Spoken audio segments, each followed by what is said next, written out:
Israel Hamas യുദ്ധം ഗസയെ കനത്ത പട്ടിണിയിലേക്ക് തള്ളിവിടുന്നുവെന്ന് ഐക്യരാഷ്ട്രസഭയുടെ മുന്നറിയിപ്പ്.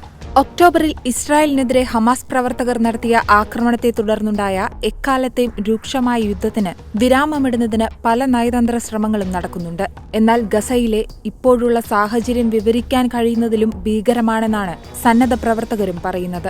AFPയുടെ പുതിയ റിപ്പോർട്ടുകൾ പ്രകാരം ഗസയിലേക്ക് മാനുഷിക സഹായം യാതൊരു തടസ്സവുമില്ലാതെ എത്തിക്കുന്നതിനും രാജ്യങ്ങൾ തമ്മിലുള്ള ശത്രുത അവസാനിപ്പിക്കുന്നതിനുമുള്ള സാഹചര്യങ്ങൾ സൃഷ്ടിക്കുവാൻ ശ്രമങ്ങൾ നടക്കുന്നുണ്ടെങ്കിലും യുദ്ധം ഉടൻ അവസാനിപ്പിക്കുന്നതിലേക്ക് കാര്യങ്ങൾ നീങ്ങുന്നില്ല. മാത്രമല്ല, വെടിനിർത്തൽ എന്ന ആവശ്യത്തെ ഇസ്രായേൽ എതിർക്കുകയാണ്.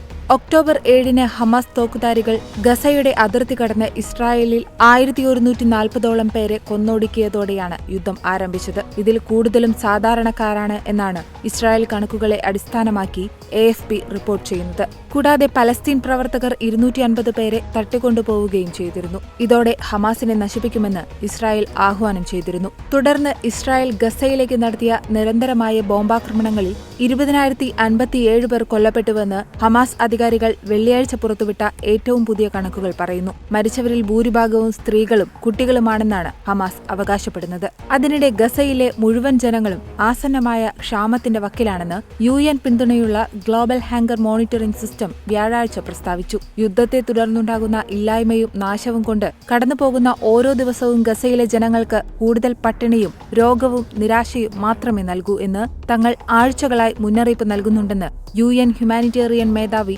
മാർട്ടിൻ ഗ്രിഫിത്സ് എക്സിൽ പോസ്റ്റ് ചെയ്തിരുന്നു.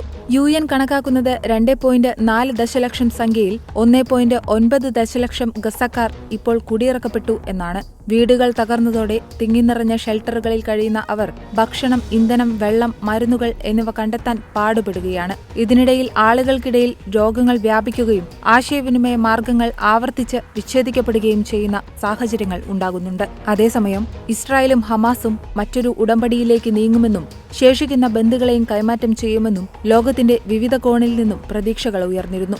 എന്നാൽ ഇസ്രായേലിന്റെയും ഹമാസിന്റെയും പ്രഖ്യാപിത നിലപാടുകൾ ഈ പ്രതീക്ഷകളിൽ നിന്നും വളരെ അകലെയാണ്. കാരണം ഹമാസിന്റെ ഉന്മൂലനം വരെ വെടിനിർത്തൽ ഉണ്ടാകില്ലെന്ന് നെതന്യാഹു ബുധനാഴ്ച പ്രസ്താവിച്ചിരുന്നു. ഇസ്രായേൽ പരാജയപ്പെടാൻ വിധിക്കപ്പെട്ടിരിക്കുന്നുവെന്ന് വ്യാഴാഴ്ച ഹമാസിന്റെ സൈനിക വിഭാഗവും പറഞ്ഞു. അതിനാൽ തന്നെ സംഘർഷങ്ങളിൽ നിന്നുയരുന്ന ഭയത്തിന് ഒരു വിരാമമുണ്ടാകണമെങ്കിൽ ആദ്യം ഇരു രാജ്യങ്ങളും തമ്മിലുള്ള ശത്രുതയുടെ വിരാമം ഉണ്ടാകേണ്ടിയിരിക്കുന്നു.